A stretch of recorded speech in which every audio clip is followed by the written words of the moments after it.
दिक्कतें झेलता हुआ एक हिंदुस्तान है, उनके कुछ चेहरे मैं आपको यहाँ पर दिखा दूंगी।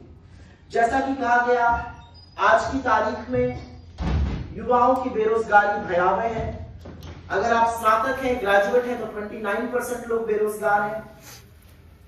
दिक्कत की बात यह है कि मैन्युफैक्चरिंग में एक बब्बर शेर बनाया गया था, मेक इन इंडिया का, वो कागजी शेर निकला और मैन्युफैक्चरिंग की नौकरियां लगातार गिरती जा रही है। मैन्युफैक्चरिंग का शेयर इकोनॉमी में 25% होना था 2022 में, वो महज 15% के थोड़ा सा ऊपर है। असलियत यह है कि बड़े बड़े हवाई क्लेम किए गए, लेकिन पिछले 10 साल में नरेंद्र मोदी के शासनकाल में जीडीपी ग्रोथ रेट मात्र 6% थी, जो कि यूपीए के 10 साल के 7.6% से कहीं कम है। असलियत यह है कि बगल वाले बांग्लादेश का पर कैपिटा इनकम हमसे आज की तारीख में ज्यादा है। असलियत यह है कि कर्जे का बोझ हिंदुस्तान के आम परिवार झेल रहे हैं, किसान झेल रहा है, महिला झेल रही है, युवा झेल रहे हैं, बेरोजगार झेल रहे हैं। असलियत यह है कि गोल्ड लोन, अपने सोने को गिरवी रखकर आज लोग घर चलाने को मजबूर हैं। तो जो मंगलसूत्र छीनने की बात करते थे, वो खुद मंगलसूत्र छीन रहे हैं। असलियत यह है कि कॉर्पोरेट टैक्स, जो बड़े बड़े पूंजीपति, बड़े बड़े उद्योगपति टैक्स देते हैं, वो आजाद हिंदुस्तान में पहली बार इनकम टैक्स से कम है, और हम और आप इनकम टैक्स और जीएसटी के तरह से टैक्स ज्यादा दे रहे हैं। गरीब आदमी का गला ज्यादा लेता जा रहा है।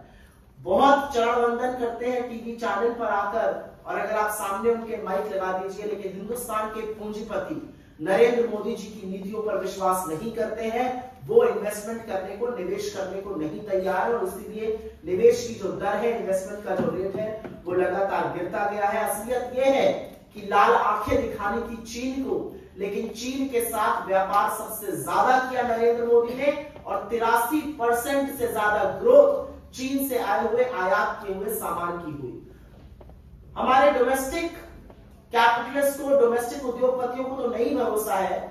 एफडीआई का जो झुंझुना बजाया जाता था, वो भी थम गया है। विदेश के लोगों को भी मोदी जी की नीतियों पर, उनके शब्दों पर भरोसा नहीं रह गया, और इसीलिए एफडीआई भी गिर रहा है। असलियत यह है कि अगर लोगों के पास देश छोड़कर बाहर जाकर बसने का मौका है, बाहर जाकर निवेश करने का मौका है, तो असल में वो कर रहे हैं। 21,000 से ज्यादा हाई नेटवर्थ इंडिविजुअल्स ने इस देश की नागरिकता छोड़ दी है। कोई सरकार क्या करेगी? वो गरीबों पर ध्यान देगी, शिक्षा पर ध्यान देगी, स्वास्थ्य पर ध्यान देगी, वेलफेयर पर ध्यान देगी, सामाजिक कल्याण पर ध्यान देगी। लेकिन आपको सुनकर आश्चर्य होगा कि मोदी सरकार ने एजुकेशन का, शिक्षा का, स्वास्थ्य का, सामाजिक कल्याण का बजट लगातार पिछले 7 से 8 सालों में घटाया है। बातें ये जो भी कर ले, असलियत यह है कि किसान, 55% किसान कर्जे के बोझ के तले दबे हुए हैं। असलियत यह है कि महंगाई से लोग त्रस्त हैं। महंगा आटा है, महंगी दही है, महंगी सब्जियां हैं, महंगी शिक्षा है।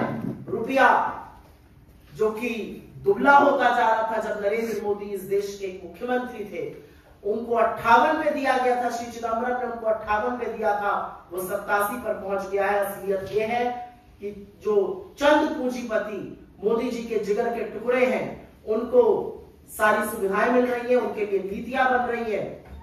अडानी ग्रुप का कर्जा करीब करीब 1 लाख करोड़ से ज्यादा का है। असलियत यह है कि जिन एजेंसियों से इस देश के लोगों को सहूलियत दी जाती, वो एजेंसियां बीजेपी की फ्रंटल बन के चंदा दो धंधा लो जैसे इलेक्टोरल बॉन्ड्स चला रही है, और ये मोटे तौर पर आंकड़ों के साथ की कहानी है।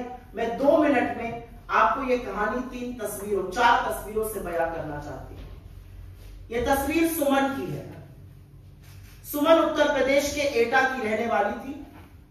1.5 साल पहले उसके पति की मौत हो गई। उसके 6 बच्चे और उसकी एक बूढ़ी सास उसके साथ रहते थे। उसने 50,000 का कर्जा भी लिया घर चलाने के लिए।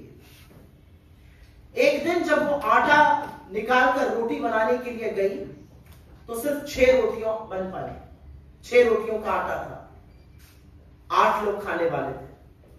सुमन ने सल्फास खा के अपनी जान दे दी, और जान देते वक्त अपनी बड़ी बेटी से कहा, सबका ध्यान रखना। यह है कर्ज, यह है आर्थिक तंगी, यह है बदहाली। यह तस्वीर है झांसी के रामकिशन किसान की। 1-2 साल से उनकी फसल बर्बाद हो रही थी। उन्होंने कर्ज लिया था, उस कर्ज को वो अदा नहीं कर पा रहे थे, बेटी की शादी के लिए कर्ज लिया था। परेशान होकर और आगे स्थिति संवरती ना देखकर उन्होंने हताश होकर अपनी जान ले ली। ये 55% वो किसान हैं जो आज कर्जे के तले दबे हुए हैं। ये आंकड़े नहीं है, ये चेहरे हैं, ये असल कहानियां हैं, ये असल लोग हैं हिंदुस्तान के। यहां पर एक तस्वीर एक युवा दंपति की है, संचिता और हरीश। ये घटना जुलाई 2024 की है। हरीश ने MBA किया था, उसकी नौकरी चली गई, बहुत हाथ पैर मारे, नौकरी नहीं मिली।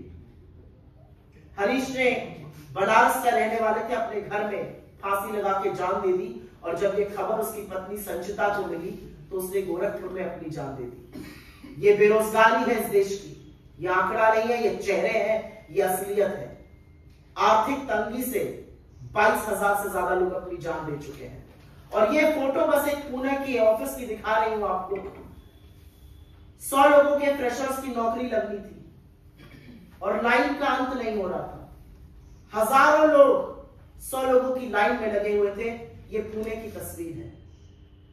ये जो आर्थिक स्थिति आपको बताई और इसके बाद आपके सवालों का स्वागत रहेगा, ये जो आर्थिक स्थिति आपसे साझा की गई है, ये आंकड़े नहीं है, ये हिंदुस्तान की वो असलियतें हैं जो ये चेहरे बयान कर रहे हैं। वो बेबसी, वो दर्द, वो तकलीफ जिसको सुनकर नरेंद्र मोदी और उनकी सरकार के लोग कहते हैं हम लहसुन प्याज नहीं खाते, पकौड़े तल लो, हम 5वीं अर्थव्यवस्था बन गए। आप चांद पे पहुंच जाइए, अगर सुमन को आटे की तंगी से जान देनी पड़ रही है तो लानत है आपकी सरकार पर, लानत है आपके हवाई वादों पर। क्योंकि आपकी किताबों में मौसम बहुत गुलाबी है, लेकिन वो सारे दावे झूठे हैं, वो आंकड़े किताबी हैं, ये असलियत है। आपके सवालों का स्वागत है। Your questions are welcome. Please direct them to the architect of this report and of course Mr.